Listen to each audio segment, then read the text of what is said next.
subscribe, hit the like button. This is the Brasileirao in English podcast. This is round 2 betting tips. Last week was actually a really great week. And the one money pick I had, the one I wanted you to put even the kids' college fund on, was Sao Paulo over Botafogo. I only have one money pick this week, but I do think there's some interesting bets. So the first game, Corinthians is playing against Chapecoense. Corinthians is at home, and I think this is the difference. Last week I picked Chapecoense to beat Inter, but we have to remember that was Inter's reserve squad. The field was all the pitch was all waterlogged. It was an absolute mess. But Corinthians lost last week, and they lost in a weird manner to Bahia. They didn't lose because of their offense, which is normally how they lose. They lost because of their defense. I mean, I'm not saying Bahia wasn't great that game, but I was really concerned with the defense. But that being said, Corinthians wins this one because I just simply think they're going to control the midfield. I am a little bit worried about their number 9 position. Gustavo Gold, the young kid, anyone who hasn't watched a lot of Brazil, you might not know him, but he's absolutely phenomenal. He's out. Wagner Love, he's been used more on the wing, so Bicelli's going to start at number 9. That's really the only thing that's stopping this from being a money pick. I think Corinthians wins 1-0. They're absolutely dominant at home. The next game, and I think this is the biggest game of the week, and I said it last week with Flamengo and Cruzeiro. I was right about Flamengo last week. Flamengo's going to Porto Alegre. Inter's coming off a loss. They're going to be heavily motivated. This is almost a must-win for Inter. That's how crazy the Brazilian league is. And I got Flamengo to win or draw. Now, listen, win or draw. I checked the betting odds for it. Normally, you don't get the best odds in this, but I saw the odds were pretty good, and I think this is the play to go with because I would pick Flamengo in a win here, but I have too much respect for Inter. I have too much respect for Inter at home. Quick turnaround for Flamengo starters. I'm pretty sure they're going to go full strength. We know they have a deep squad, but I think Flamengo puts up at least one goal, and I think that's going to be enough. Flamengo's best center back is out of the game, but I don't think that's going to make too much of a difference.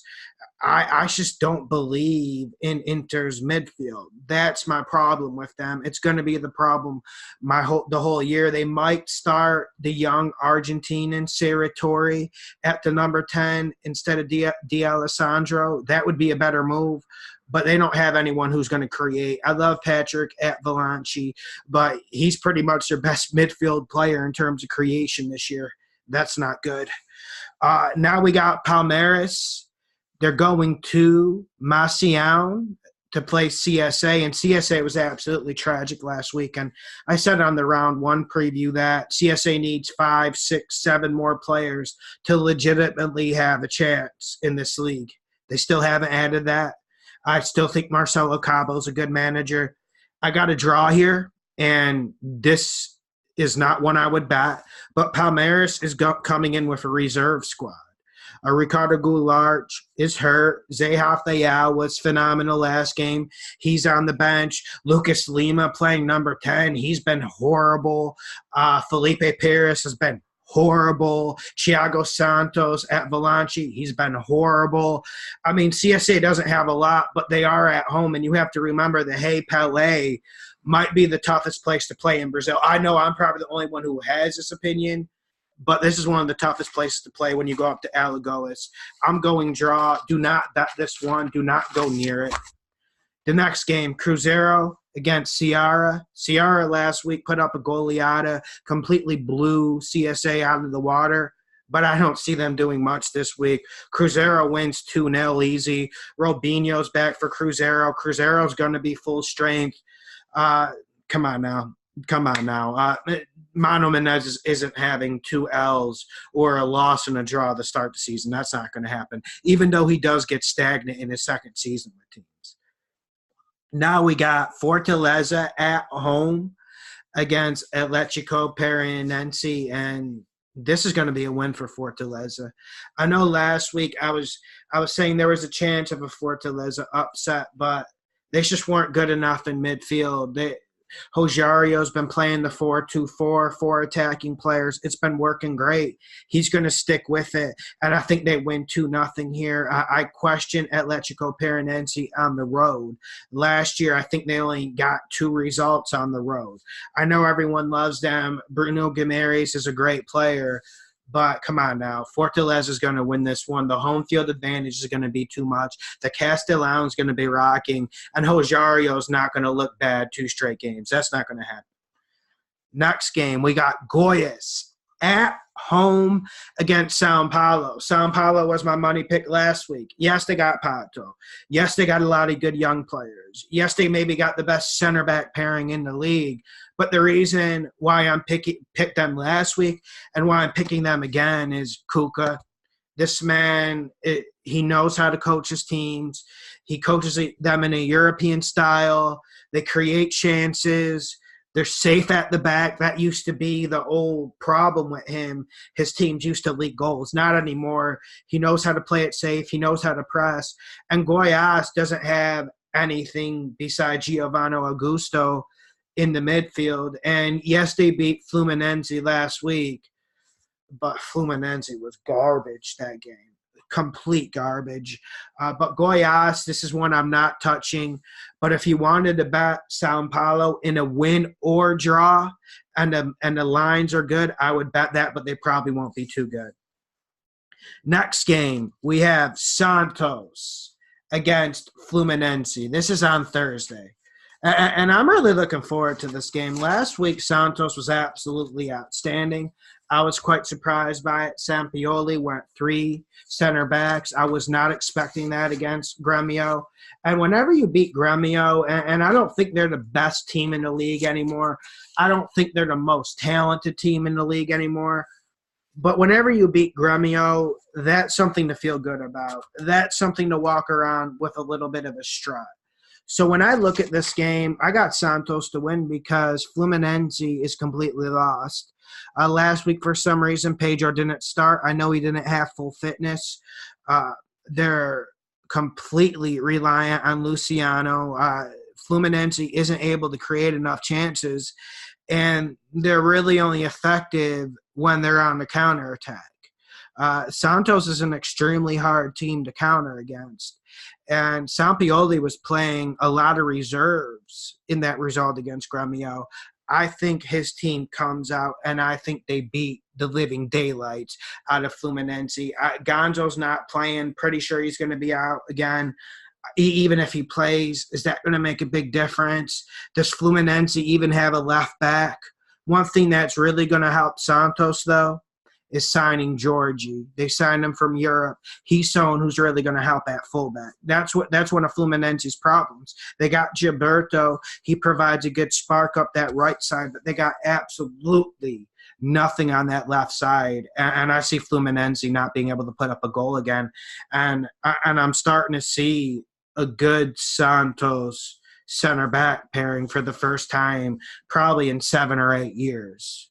And to the next game, Grêmio against Avaí. Let me check. Avaí's at home. And Avaí looked pretty good last week against Atletico. I forgot to mention in round 1, the only reason why I do respect Avaí a little bit is because Douglas, the old number 10 in midfield, he's going to be out against Grêmio, but they have a good manager in Juninho. And I know he doesn't attend, the modern day classes. I'm sure he doesn't watch a lot of European football, but this man is still one of the best managers in Brazil, and it's ridiculous how good he is. But I got Grêmio to win because they're not going to lose 2 straight games to start the Brasileirao. It's that simple. And you have to look at Avaí and say, well, they're going to be solid. They're going to defend and mark well, and that's how Juninho is going to put out his team. But are they going to be able to create anything? I don't think they will be. Grêmio wins this 1-0.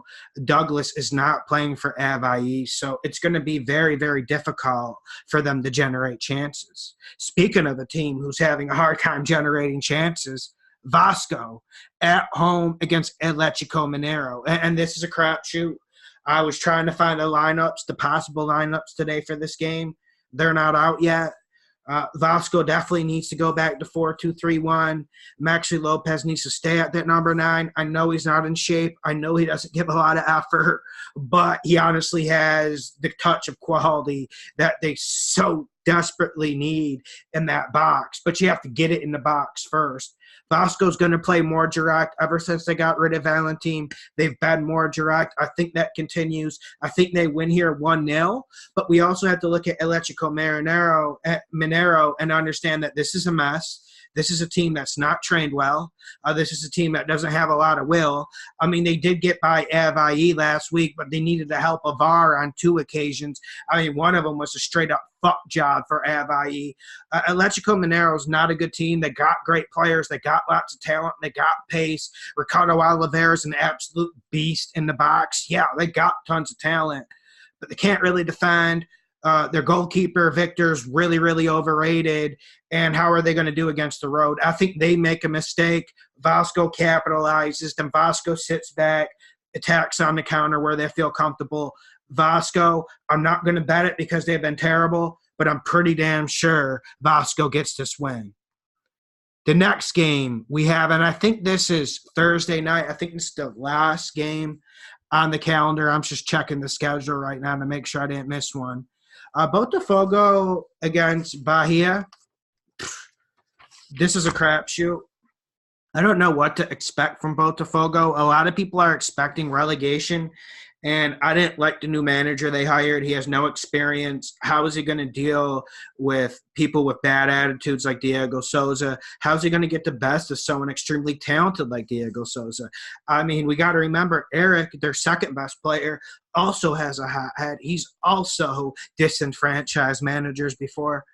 But this game, I got Botafogo to win, and I know everyone wants to go Bahia. I know they bring the vibes in the Brasileirao. They're everyone's team that everyone likes to love. And listen, there's a lot of reasons to like them. Look at them last week, 3 goals against maybe the best defense in this league in Corinthians. And they got maybe the best young player in this league that no one's talking about, Eric Ramirez. He's absolutely phenomenal. And I couldn't find a single story on him. I saw him playing earlier this year, and even in Brazilian media, I could not find any information on him. If there's any agents watching, go sign him. You can sell this kid for a lot of money. And the thing that impressed me about Eric Ramirez last week, he dropped back, 1 balls in the midfield, and he also attacked people with pace, and he seems to be able to slot in the middle of the field and pick out a pass. It's very rare to see that. But I got Botafogo to win because I think they're going to defend better. Carly's back, and Botafogo did not look good against São Paulo last week, but they didn't look as bad as I expected. Souza, Eric, that's at least 1 goal. Botafogo wins this game. I'm sure about it. And everyone seems to think Botafogo is going to be a relegation candidate. And like I said before, I don't like the new manager, but I could see them finishing in Libertadores place. It's crazy. I know it sounds crazy. I know they got a lot of holes. I know Alex Santana's still out, and with him out, they got a glaring hole in the middle of that park, especially the defensive midfielder position.